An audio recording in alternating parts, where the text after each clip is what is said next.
Nusa Tenggara Barat seolah tidak pernah kehabisan pesona alamnya. Jika Anda berkunjung ke Lombok Timur, maka sempatkanlah sejenak untuk menepi ke Desa Labuan Lombok, Dusun Peririnan, Kampung Duduk. Di sini terdapat sebuah surga tersembunyi bernama Pantai Duduk.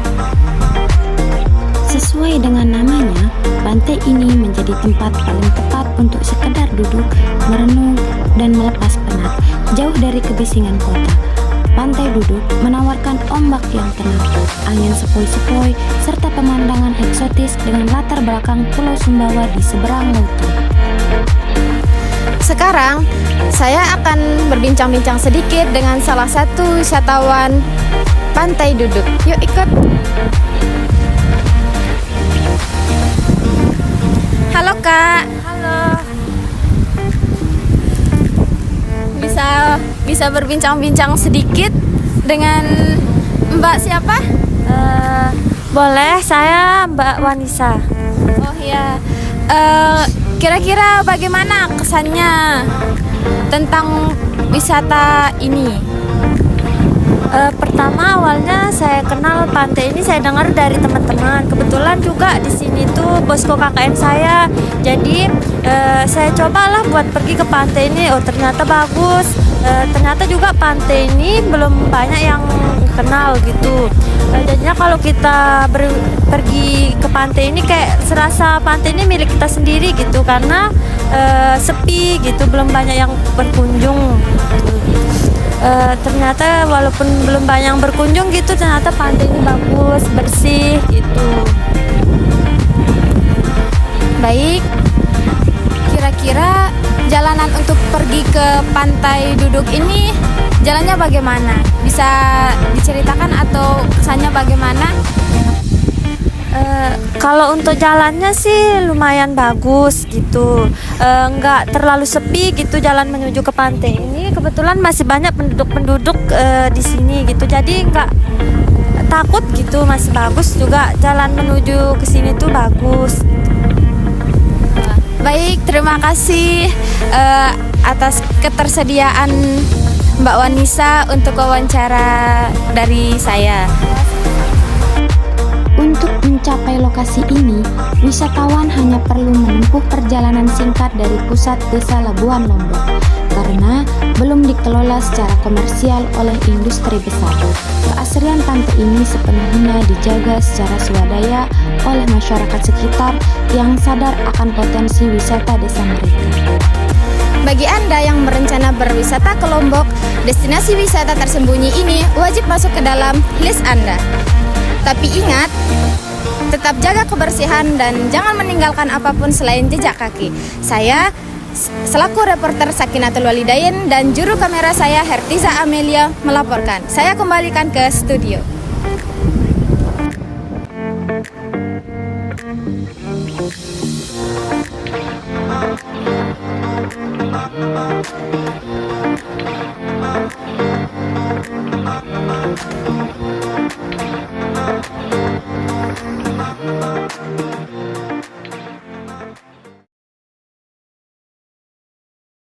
Pemirsa sekalian, melaporkan berita dari Nuraisa Sibiani, Ikhtiarini, Manan Taufiki, dan Milda Izzati. Mahasiswa program studi pendidikan bahasa sastra Indonesia yang tergabung dalam kelompok KKN 16 Desa Lando melakukan kegiatan lingkar literasi di TVK Nurul Falah setiap sore bersamaan dengan kegiatan diniahnya. Kegiatan lingkar literasi ini bertujuan untuk meningkatkan kemampuan berbahasa anak-anak di TVK Nurul Falah meliputi kemampuan membaca, berbicara, menulis, dan menyimak. Kegiatan lingkar literasi ini melakukan metode pendekatan fun learning sehingga nantinya anak-anak dapat belajar lebih menyenangkan sambil bermain namun tetap mendapatkan keterampilan berbahasa yang diperlukan oleh anak-anak. Kegiatan lingkar literasi ini dilakukan dengan cara memberikan buku bacaan dan cerita kepada anak-anak guna meningkatkan kemampuan berbicara. Selanjutnya dari kegiatan membaca ini anak-anak diminta untuk menjelaskan apa intisari dan pesan-pesan moral yang ada dalam cerita guna meningkatkan kemampuan menyimak, untuk menyimak dan berbicara. Untuk melatih kemampuan storytelling dan menyimak, anak-anak diminta untuk mendengarkan cerita atau storytelling yang dibacakan oleh mahasiswa-mahasiswa KKN di dalam kegiatan TPQ. Kegiatan lingkar literasi ini diharapkan dapat meningkatkan kemampuan literasi anak sejak dini dan meningkatkan minat baca anak-anak di TPQ Nurul Falah, Desa Lando. Sekian dan terima kasih. Mungkin hanya itu berita yang dapat saya sampaikan. Wabillahi taufiq wal hidayah. Wassalamualaikum warahmatullahi wabarakatuh.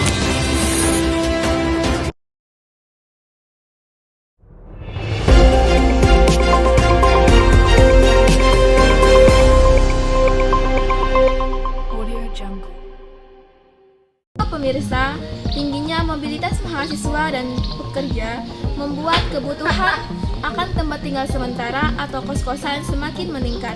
Selain tempat beristirahat dan belajar, kini kos-kosan juga menjadi rumah kedua bagi para perantau dan para pelajar.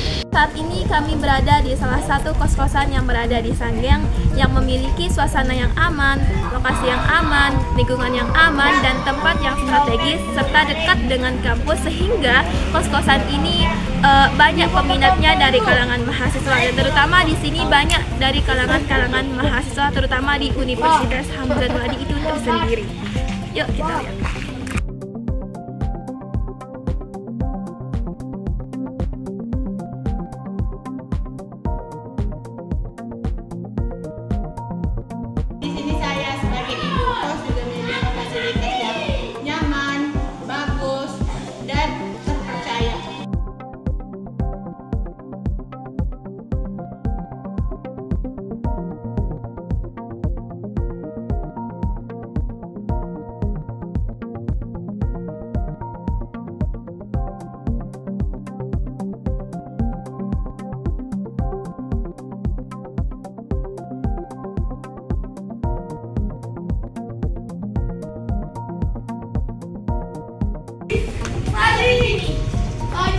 Saya memilih kos ini karena lebih dekat dengan kampus dan nyaman, seperti saya menganggap rumah saya sendiri.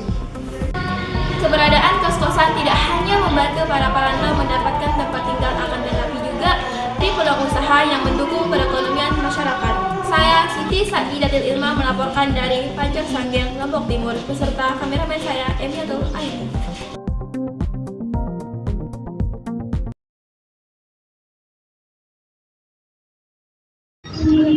Suasana sore di Taman Tugu mulai ramai oleh pengunjung yang datang untuk bersantai, olahraga, dan menikmati udara segar. Dengan keramaian itu, para pedagang kaki lima ikut merasakan dampaknya karena dagang mereka lebih mudah terjual pengunjung memadati area taman.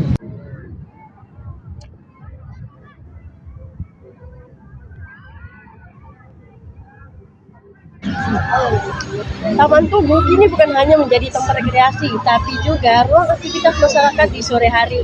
Banyak warga yang datang untuk berjalan santai, duduk bersama keluarga, hingga mengikuti kegiatan olahraga ringan seperti senam. Keramaian ini memberi peluang tersendiri bagi para pedagang di sekitar taman. Mereka mengaku jumlah pembeli biasanya meningkat saat sore hari, terutama ketika pengunjung mulai berdatangan dalam jumlah banyak. Selain pedagang, pengunjung juga merasakan suasana taman yang lebih hidup dan nyaman saat sore. Area terbuka ini menjadi pilihan untuk melepas penat setelah beraktivitas harian. Keramaian sore di Taman Tugu menunjukkan bahwa ruang publik tidak hanya menjadi tempat bersantai, tetapi juga turut mengerahkan aktivitas ekonomi masyarakat kecil di sekitarnya.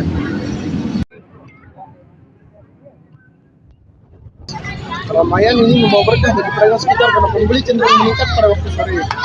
Bagi warga, taman ini menjadi tempat yang nyaman untuk melepas lelah sekaligus menikmati suasana kota. Sementara bagi pedagang, sore hari adalah menjadi waktu terbaik untuk meraih rezeki.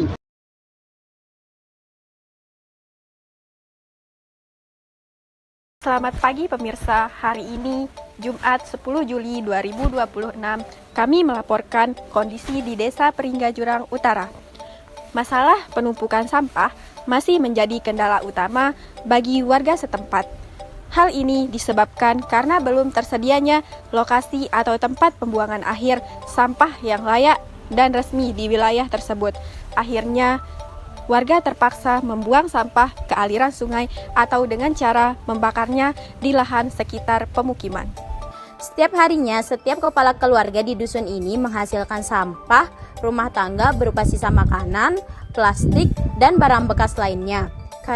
Karena tidak ada pengangkutan maupun tempat pembuangan khusus. Kedua cara ini dianggap satu-satunya jalan keluar oleh warga, padahal menimbulkan dampak buruk yang nyata. Sungai yang dulunya jernih kini penuh sampah dan berbau tidak sedap, sehingga airnya tidak lagi bisa dimanfaatkan warga.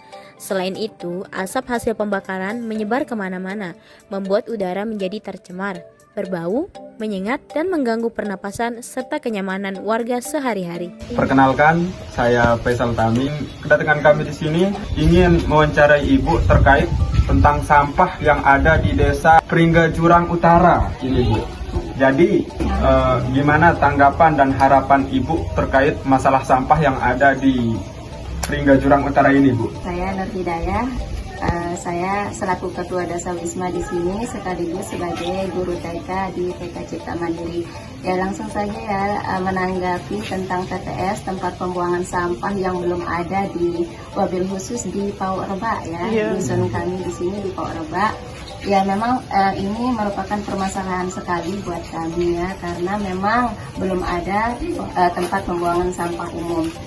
Ya, jadi di sini karena belum adanya tempat pembuangan sampah, mungkin ini merupakan permasalahan sekali buat kami karena memang banyaknya sampah-sampah yang ada di pinggir jalan. Akan tetapi walaupun begitu, dari kami warga di sini tetap melakukan penanggulangan atau sejenis penyelesaian permasalahan, akan tetapi mungkin dalam jangka pendek ya. Belum memikirkan dalam jangka panjangnya seperti mengadakan gotong royong sama warga per sekali 2 minggunya. Di sini kami tetap gotong royong. Nah, ini untuk meminimalisir sampah yang terlalu menumpuk. Kemudian adapun langkah lain yang kami lakukan adalah mungkin sedikit mengedukasi kepada anak-anak kami di sini, kepada warga kami terhadap pentingnya kita membuang sampah di tempatnya dengan tidak membuang sampah sembarangan. Artinya ya mengedukasi mereka sekiranya kita bisa memilih dan memilah mana sampah organik dan anorganik. Nah, sampah organik kan sudah kita ketahui bersama ya, contohnya aja kita sudah masak, misalnya sekarang, misalnya batang-batang sayur-sayuran seperti batang kangkung, batang bayam yang kita tidak masak kan bisa dijadikan pupuk kompos, nah seperti itu. Kemudian untuk anorganiknya bisa kita bakar bersama daun-daunan kering, ya artinya kita tidak langsung membuangnya ke parit, nah seperti itu saja sih. Kalau harapannya Bu untuk dari pemerintah mungkin? Pemerintah, TPS-nya? Tempat pembuangan sampah. Iya. Baiklah, harapan saya selaku warga di sini ya tentunya mengharapkan suara kami sedikit didengar gitu untuk TPS 3R ya namanya, istilah yang sering kita dengar itu. Artinya kita mengharapkan tempat pembuangan sampah bukan hanya tempat untuk menumpuk sampah ya. Artinya sampah tersebut bisa kita olah kembali, bisa didaur ulang kembali. Contohnya saja, misalnya sekarang ada sampah plastik nih. Sampah plastik ini kan bukan hanya sekedar sampah, artinya kan bisa kita olah kembali untuk jadi apalah. Contohnya saya di guru TK kan, di TK itu bisa kita olah menjadi apa? Bisa kita buat seperti tempat pensil kah, bisa yang jelas kita bisa manfaatkan ya, bisa juga kita buat pot. Nah seperti itu, atau didaur ulang menjadi apa? Menjadi apa contohnya, adik-adik mahasiswa mungkin lebih tahu. Nah ini harapan kedepannya kita menginginkan ya tempat pembuangan sampah 3R tersebut ya, untuk mengolah sampah, mendaur ulang sampah, artinya bukan sekedar tempat penumpukan sampah, sekedar itu ya. Wah, baik, terima kasih Ibu atas harapan dan tanggapannya. Masalah sampah bukan sekedar urusan perorangan, melainkan tanggung jawab masyarakat dan pemerintah. Lingkungan yang bersih bukan hanya soal pemandangan, melainkan jaminan kesehatan dan masa depan wilayah ini. Kini tinggal kita menunggu langkah nyata demi terwujudnya dusun Peringga Jurang yang bersih, sehat, dan asri. Terima kasih telah membersamai kami beberapa menit ke depan. Saya Faisal Tami. Saya Riza Mulia Junita. Saya Ismatun Nopiana. Saya Yulia Rahmayani. Kami dari kelompok 5 pamit undur diri. Sekian dan terima kasih.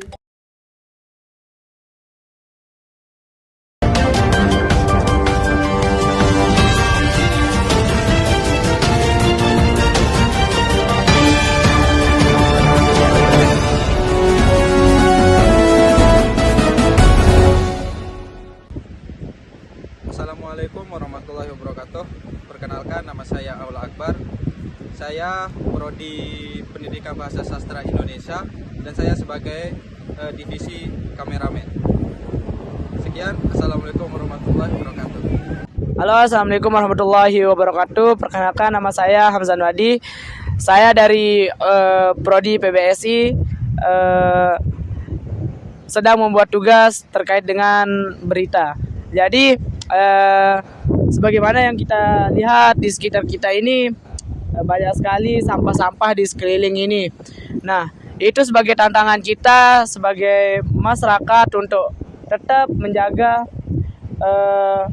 lingkungan sekitar kita. Nah, sekarang saya berada di Labuan Haji dan sekarang kita bisa bincang-bincang dengan wisatawan di sekitar ini. Halo, Assalamualaikum Pak. Waalaikumsalam. Gimana? Siapa namanya?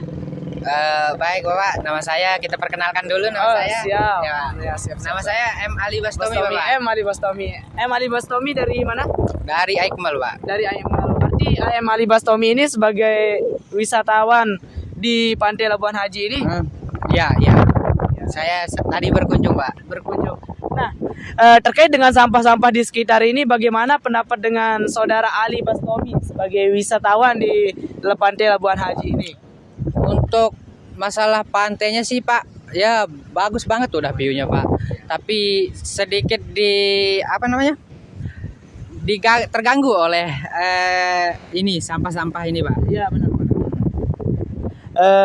Terus bagaimana tanggapan Anda sebagai wisatawan kalau ada yang menangani sampah-sampah yang ada di sini? Paling bagus sih ya ditangani, Pak ya. Terima kasih ya. Demi kebersihan juga, Pak. Demi sebagian dari iman. Nah, benar. Terima kasih ya, Mali Bastomi. Yuk. Lanjut. Dan juga di sini saya menemukan warga lokal di sini yang sedang berkunjung. Mungkin warga lokal. Kelihatannya warga lokal ya. Halo, Assalamualaikum. Waalaikumsalam. Dengan Bapak siapa? Dengan Bapak Andri Saputra. Andri Saputra dari sini. Ya, dari sini. Nah, ini sebagai masyarakat lokal atau warga lokal di sini, bagaimana tanggapan Bapak terkait dengan sampah ini? Kebetulan tadi juga udah saya berbincang-bincang dengan wisatawan yang dari Aikmal. Dia mengatakan sangat terganggu. Nah, Bapak bagaimana? Sebagai warga lokal, seharusnya kita harus membersihkan sampah-sampah yang ada di Labuan Haji ini karena demi kenyamanan warga di sekitar sini. Baik. Dan juga sejauh mana sih masyarakat di Labuan Haji ini untuk menangani sampah-sampah yang sudah tercemar? Bapak, sejauh mana sih masyarakat di Labuan Haji ini untuk membersihkan pantai di sekitarnya, pantainya, sampahnya di sekitar sini? View-nya lumayan bagus, tapi sampahnya yang tidak bagus. Bagaimana itu, Bapak? Sejauh mana? Sejauh ini bukan hanya satu orang yang membersihkan tempat sampah di Labuan Haji ini, tapi ada juga dari Pandawara Group yang membersihkan tempat-tempat di Labuan Haji ini. Oh, berarti begitu. Baik. Terima kasih, Bapak. Oke. Ada lagi yang mau ditanyakan, Bapak? Tidak ada, maaf ya. Jadi, menurut informasi yang saya dapatkan, terkait dengan sampah-sampah ini, wisatawan juga ikut terganggu dan juga warga lokal sudah berusaha untuk membersihkan di sampah-sampah yang ada di sekitar pantai Labuan Haji ini. Sekian, saya kembalikan ke studio.